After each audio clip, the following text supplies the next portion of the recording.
مرحبا جميعا. هذا هو الفيديو الأخير من سلسلة الستيرويدات القشرية المستخدمة في علاج الربو. هو الفيديو الثالث والأخير من هالموضوع هذا، وطبعا هو الفيديو الرابع ضمن السلسلة الأساسية اللي هي علاج الربو دوائيا. طبعا نحن اتفقنا أنه الخط الأول لعلاج الربو دوائيا هن عائلتين أساسيتين من الأدوية. عندنا السابز واللابز يلي هن الشورت واللونج اكتنج بيتا 2 اجونيست او شادات مستقبلات بيتا 2 الادرينرجيه قصيره وطويله امد التاثير او امد المفعول. هدول اذا اول عائله، والعائله الثانيه يلي هن الستيرويدات القشريه او الكورتيكوستيرويدز. الكورتيكوستيرويدز او الستيرويدات القشريه قلنا نحن كثير بنعتمد بالربو على طبعا الشكل الانشاقي منها، فاللي هن الاي سي اس او الانهيلد كورتيكوستيرويدز. وطبعا انا اليوم رح يكون عندي يعني حديثي حيكون هو مطول عن هالاشكال الانشاقيه، يعني عن هالاي سي اس. ولكن حابب اذكر ايضا انه نحن حكينا ممكن نستخدم بالربو من الستيرويدات القشريه. طبعا يعني عندي اشكال فمويه مثل البريدنيزون، او اشكال خلاليه كتسريب وريدي مثل الميثيل بريدنيزولون لمده اسبوع الى اسبوعين كعلاجات او يعني اشكال مساعده، خلينا نقول في حال لم يكن انا في عندي ضبط كامل للحاله المرضيه. ولكن ما بستخدمهم اكثر كرمال انا ما يصير في عندي اثار جانبيه واثار ضائره غير مرغوبه، واللي كمان حكيت عنه بالتفصيل بالفيديو السابق لهذا الفيديو. طبعا بنتذكر كمان انه الاشكال الانشاقيه هي اصلا يعني بتحد من يعني التاثيرات الضائره، لانه انا ما عم يوصلني كميات كثير كبيره من الدواء، يعني وعم تكون هي كميات مدروسه ضمن البخاخه او ضمن اي شكل يعني صيدلاني جرعي انشاقي، بحيث انه انا ما يصير عندي هالتاثيرات هي، وعم يتاخذ يعني بطريقه انه انا وصل للتاثيرات العلاجيه دونا عن السلبيه او الضائره.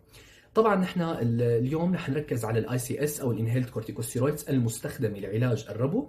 بدايه لازم نعرف الادويه هي بتشبه على فكره كثير السابا واللابا، هي امنه للحامل والمرضع، هي اذا فكره اساسيه ومشتركه بين جميع الادويه هي يلي بدي احكي عنها.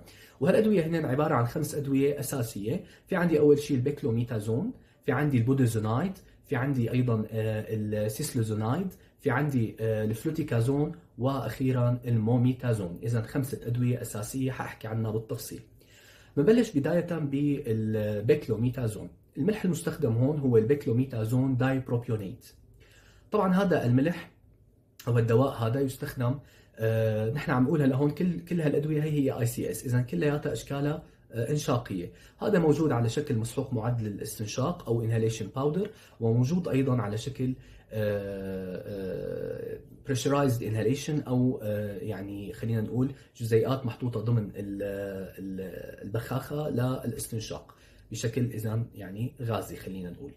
طبعا الاشكال اللي هي بخاخات هي هون اكيد ام دي اي او ميتر دوز انهيلرز، وهي سي اف سي فري، ما فيها كلوروفلوروكربون، لانه نحن بنعرف كان في عندنا مثال حكينا عنه ضمن الفيديو الخاص بالشادات الادرينرجيه يلي هو البيربيترول، انه نحن هذا من السابا من الشورت اكتنج بيتا 2 اجونست، وكان فيه سي اف سي او كلوروفلوروكربون بارتيكلز، لذلك نحن يعني وقفوه وسحبوه وما عاد صنعوه كرمال لانه هذا بياثر سلبا على البيئه وبياثر على طبقه الاوزون. اذا نحن وقت نجي نحكي على البيكلوميتازون دايبروبيونيت، اول شيء هو خالي من السي اف سي، هو معاير، هو فيه كميه محدده انه انا ما تخليني اوصل على تاثيرات جانبيه، وايضا هو امن ل هلا كلهم قلنا امن للحامل المرضع، بس هون ايضا هذا امن للاطفال بكل الاعمار وامن للبالغين، ويستخدم في الاطفال والبالغين للوقايه من هجمات الربو، اذا بروفيلاكسيس اوف ازما. طبعا يعني هذا هو الاستخدام الاساسي للبيكلوميتازون دايبروبيونيت. ممكن نحن نولف ونشارك هذا الدواء مع احد ادويه اللابا او اللونج اكتنج بيتا 2 اجونيستس يلي هو الفورميترول. طبعا ولكن هون انا ما عاد بقى بستخدمه للاطفال، بدي استخدمه حصرا للبالغين بحالتين. ممكن استخدمه بالازمه مينتيننس ثيرابي او العلاج طويل الامد للربو، وممكن استخدمه ايضا بالسي او بي دي او الكرونيك اوبستراكتيف بولمونري ديزيز، يلي اصلا حيكون في سلسله من الفيديوهات التعليميه يلي هي بتشبه هي الفيديوهات الخاصه بالربو، حيكون في مثلهم للسي او بي دي بشكل تفصيلي. ولكن كونه هالدواء مشترك بين المرضين فانا لازم احكي انه بيعالج هي وبيعالج هي، يعني بيعالج الحالتين. اذا بيعمل لي علاج طويل الامد البيكلوميتازون دايبروبيونيت، اذا انحط مع الفورميترول الفورميترول بدواء واحد بيعمل لي علاج طويل الامد للربو وبيعمل لي علاج للسي او بي دي. بس اي سي او بي دي منهم، سي او بي دي اللي بيكون فيهم الحجم الزفيري القصري في الثانيه الواحده او الاف اي في 1 هو اقل من 50% من المتوقع. هي الحاله من السي او بي دي بستخدم فيها انا البيكلوميتازون داي بروبيونيت مع الفورميترول. جزيئات البيكلوميتازون داي بروبيونيت هون بهذا المستحضر اللي هو عباره عن بخاخه بتكون اقل، لانه انا في مين يساعدها، في عندي الفورميترول ليساعد ولا يعطي تاثير، وحتى بتكون كميتها اقل من الكميه المحطوطه في حال كان المستحضر لحاله. هي هيك يعني مثل ملاحظات صغيره لها علاقه بهذا الموضوع. اذا هذا كل ما يتعلق بالبيكلوميتازون، وهو انه كيف فينا نحطه مع الفورميترول. هلا بالنسبه للدواء اللي بعده، طبعا هون كمان في عندي ملاحظه انه انا ممكن البيكلوميتازون مع الفورميترول احط معهم لسه ماده ثالثه يلي هي الجلايكوبيرونيوم، وهذا ايضا هذا فقط يستخدم للسي او بي دي، لذلك انا هذا رح احكي عنه بالتفصيل بالسي او بي دي، بس انه لازم نستعرضه، لا يستخدم ابدا للربو في حال حطيت الجليكوبيرونيوم مع توليفه الفورميترول والبيكلوميتازون. هلا بننتقل على الماده الثانيه بسرعه. عندي البوديزونايد. البوديزونايد مشهور جدا، البراند نيم تبعه اللي هو البولميكورت. البوديزونايد او البولميكورت بدنا نعرف انه هو يستخدم بالوقايه من هجمات الربو الخفيف او الضعيف الى المتوسط الشده، يعني من المايد للمودريت، ما بستخدمه بالسيفير. اذا هي اول فكره مهمه نحن لازم نعرفها عن البوديزونايد. هو على فكره شائع كثير عند الاطفال ويستخدم ايضا لدى البالغين. موجود منه مسحوق انشاقي او انهاليشن باودر، وكونه انا قلت انه هو شائع عند الاطفال، اذا انا الاطفال بستخدم لهم، يلي عندهم ربو بستخدم لهم كثير الارذاذ، يعني بنحطه على التم والانف، حتى لو بكي الطفل ايضا يضل عم ياخذ الدواء. فاذا هو مش موجود البوديزونايد كثير مشهور عند الاطفال، وموجود كثير ك يعني نيبيولايزر ليكويد او سائل ارذاذي بينحط بالارذاذ. هلا البوديزونايد كمان مثله مثل البيكلوميتازون داي بروبيونيت ممكن نحطه ايضا مع الفورميترول. اذا البوديزونايد يلي هو الاي سي اس ممكن نحطه مع لابا يلي هو الفورميترول لونج اكتنج بيتا 2 اجونست. وهون الاسم التجاري هونيك كان عندي انا البولميكورت، هون صار اسمه سيمبيكورت.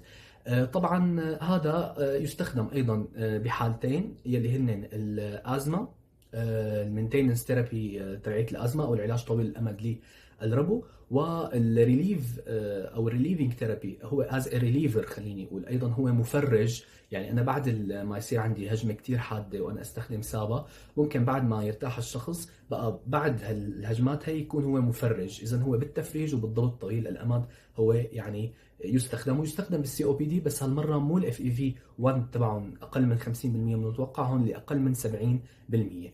فهي يعني الاختلافات الاساسيه. طبعا هون يستخدم يعني كبريشرايزد انهيليشن وكانهيليشن باودر. اذا بنرجع بنأكد هالادويه هي امنه للحامل والمرضع. اذا بدنا نحكي على شو اسمه البيكلوميتازون داي بروبيونيت، وقت اللي كان لحاله كنا عم نستخدمه للاطفال والبالغين، ولكن وقت حطينا معه فورميترول صار فقط للبالغين. البيدوزونايد ايضا كثير شائع للاطفال كمان لحاله، وشائع يعني مسحوق او عفوا كسائل يعني معدل الارذاذ او ارذاذي. خلصنا اذا نحن هلا هيك البيكلوميتازون داي بروبيونيت والبوديزونايد. رح انتقل الان الى السيسلوزونايد. السيسلوزونايد هذا فيني استخدمه عند البالغين للوقايه من هجمات الربو او البروفيلاكسيس اوف ازما لدى البالغين بكل الاعمار ولدى الاطفال، ولكن حصرا من عمر ال 12 الى 17 سنه، يعني اليافعين او المراهقين فقط. هي الفئه العمريه عند الاطفال بقدر استخدمها من 12 ل 17 سنه فقط، بستخدم هذا الدواء عندهم، وهو موجود فقط كبريشرايزد انهيليشن او يعني ضمن يعني بخاخات. هلا في عندي الفلوتيكازون، بننتقل على الدواء اللي بعده. الفلوتيكازون هذا شهير بانه انا بقدر ولفه مع كثير وشاركه مع كثير ادويه، يعني لحد انا عندي هون 4 امثله او 4 ادويه فيها فلوتيكازون مع دواء ثاني، فلوتيكازون مع دواء ثاني. ف يعني كثير شائع يعني انا ولفه مع ادويه ثانيه لعلاج الربو. بستخدمه عند البالغين بالاعمار كلها وعند الاطفال، بس هالمره مو من 12 ل 17 مثل السيسلوزونايد، لا هون بستخدمه من الاربع سنوات الى ال 17 سنه عند الاطفال، وطبعا عند البالغين بكل الاعمار. يعني موجود بأشكال كلياتها الإنشاقية، مسحوق معدل الاستنشاق، ويعني ضمن البخاخات، وأيضا موجود كسائل إرذاذي. ولكن أنا السائل الإرذاذي هون بدي مدده بال NaCl 0.9% أو محلول كلوريد الصوديوم اللي تركيزه هو هيك 0.9%.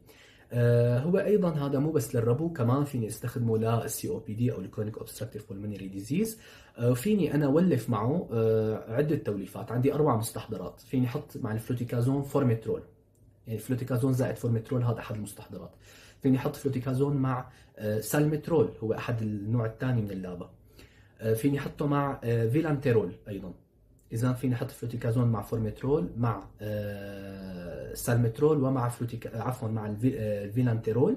ايضا فيني احط الفلوتيكازون والفيلانتيرول، يعني 3 مواد فعاله بنفس المستحضر. هو المستحضر الرابع ومثال رابع اللي هو الفلوتيكازون والفيلانتيرول والاوميكليدينيوم.